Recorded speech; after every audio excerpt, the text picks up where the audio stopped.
पिछले एपिसोड में आपने जाना आदित्य को शहर में एक होटल खोलना था, इसलिए वो गांव की पुरानी हवेली और अपने दादाजी की ज़मीन बेचने के लिए गांव आया था। लेकिन उस हवेली में उसके साथ अजीब अजीब सी घटनाएं होने लगती है और कोई आत्मा दिखती है जो कि उस हवेली में उसे परेशान करती है और इस हवेली के पुराने छिपे हुए राज बताती है।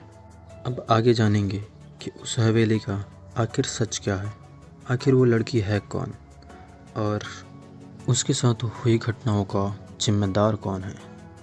नमस्कार, स्वागत है आपका द घोस्ट कहानियाँ में। यहाँ सुनाई जाती है वो डरावनी कहानियाँ जो रातों की नींद उड़ा दे।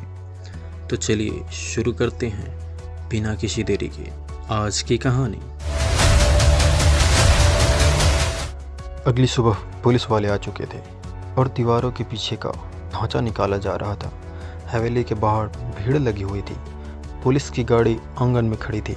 दीवार तोड़कर निकाले गए एक कंकाल सफ़ेद कपड़ों में रखा गया था और गांव वाले आपस में फुसफुसा रहे थे कि क्या सच में इस दीवार में किसी को जिंदा दफना दिया गया है।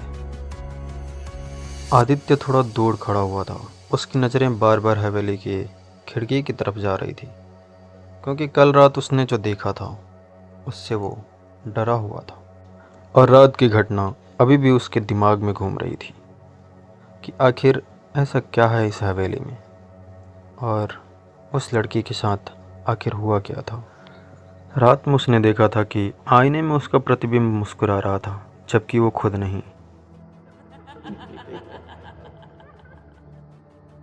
आदित्य मन ही मन यही सोच रहा था कि आखिर ऐसे कैसे हो सकता है। जब मैं मुस्कुरा नहीं रहा था तो आईने में मेरा चेहरा कैसे मुस्कुरा सकता है।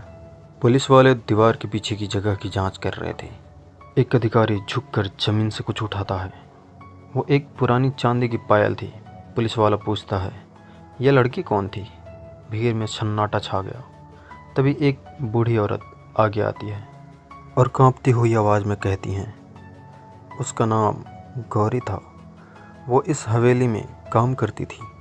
गांव वाले धीरे धीरे पुरानी बातें याद करने लगे। एक बूढ़े व्यक्ति आगे बढ़ते हैं। उनकी आवाज़ भारी हो जाती है। गौरी ठाकुर साहब से प्यार करती थी। आदित्य चौंक जाता है। तभी वो बूढ़े व्यक्ति कहते हैं, और शायद ठाकुर साहब भी उससे प्यार करते थे। लेकिन तभी वो बूढ़ी औरत एक और सच बताती है। उस रात सिर्फ ठाकुर साहब नहीं थे, पूरा गांव चौंक जाता है। वो आगे कहती है, गांव के 4 और भी बड़े लोग थे जो हवेली में आए थे। उन्हें डर था कि अगर ये बात फैल गई तो उनकी इज्जत ख़त्म हो जाएगी। इसलिए उन्होंने फैसला किया, गौरी को हमेशा के लिए चुप करा दो। उसी रात उसी दीवार में चुन दिया जाता है। आदित्य के पैरों तले ज़मीन खिसक जाती है। वो मन ही मन सोचता है कि क्या मेरे परिवार वाले इतने बेरहम हो सकते हैं? उस लड़की को ऐसे कैसे जिंदा दीवार में दफना सकते हैं? आदित्य वहाँ से सर झुकाए धीरे धीरे वहाँ से लौटने लगता है और जाके हवेली वाले कमरे में ऊपर बैठ जाता है। धीरे धीरे वहाँ से सब लोग जा चुके थे। शाम ढल चुकी थी और रात हो गई थी। आदित्य अकेला कमरे में बैठा हुआ था। घड़ी की टिक टिक सुनाई दे रही थी। अचानक हवा ठंडी होने लगी। खिड़की अपने आप हिलने लगती है। कमरे की लाइटें टिमटिमाने लगती है। आदित्य धीरे धीरे आईने की तरफ देखता है। घड़ी की सुई आगे बढ़ती है। 11:47 पर अचानक आईने की सतह में दरार पड़ जाती है। कांच पर धुंध जमने लगती है और उसी धुंध में गौरी की आकृति दिखाई देती है। धीरे धीरे वो आकृति साफ होने लगती है। आदित्य बिल्कुल डर चुका था और वो गौरी उसके सामने थी। वो धीरे से कहती है, सच बाहर आ गया? आदित्य कांपती हुई आवाज़ में बोलता है, हाँ, मैं सबको सच बता दूंगा, सब कुछ ठीक कर दूंगा और तुमको न्याय दिलाऊंगा, ये मेरा वादा है। और तभी अचानक से सन्नाटा हो जाता है। हवाएं तेज होने लगती हैं।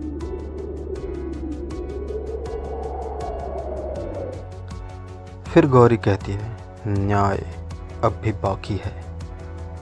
अगले दिन गांव में पंचायत बैठती है। चारों बुजुर्गों से सवाल पूछे जाते हैं। वो सब पहले इनकार करते हैं, लेकिन अचानक आसमान में तेज हवा चलने लगती है। बादल गरजने लगते हैं और चारों लोग डर जाते हैं और आखिरकार वो अपना अपराध कबूल करते हैं। पूरा गांव गुस्से में आ जाता है और पूरा गांव एक साथ कहता है, इन चारों को कड़ी से कड़ी सज़ा मिलनी चाहिए। उस घटना के केवल यही चारों अपराधी बचे हुए थे, क्योंकि ठाकुर को तो उस हवेली की आत्मा ने पहले ही मार चुकी थी। और फिर चारों को पुलिस के हवाले कर दिया जाता है। उसके बाद रात को आदित्य फिर उसी कमरे में जाता है। आईने के सामने खड़ा होता है। कमरे में हल्की हवा चलती है और धीरे धीरे गौरी की आकृति फिर से दिखाई देती है, लेकिन इस बार उसकी आंखों में शांति थी। वो धीरे से कहती है, अब सच सामने आ गया, अब मैं जा सकती हूँ। धीरे धीरे उसकी आकृति धुंध में बदल जाती है और फिर वो गायब हो जाती है। अगली सुबह आदित्य हवेली छोड़ने वाला होता है। वो आखिरी बार पीछे मुड़कर देखता है। हवेली की खिड़की में एक लड़की खड़ी थी, लेकिन वो गौरी नहीं थी। आदित्य धीरे धीरे फुसफुसाता है, तो हवेली में सिर्फ एक आत्मा नहीं थी। कुछ हवेलियां सिर्फ डर नहीं छुपाती, वो अपने अंदर एक अधूरी कहानियां छिपा कर रखती है। और ऐसे ही डरावनी कहानियाँ सुनने के लिए सब्सक्राइब करें हमारे चैनल को द घोस्ट कहानियाँ को, और शेयर करें और लाइक करें वीडियोस को। हम आपके लिए और नई नई डरावनी कहानियाँ लाते रहेंगे। धन्यवाद।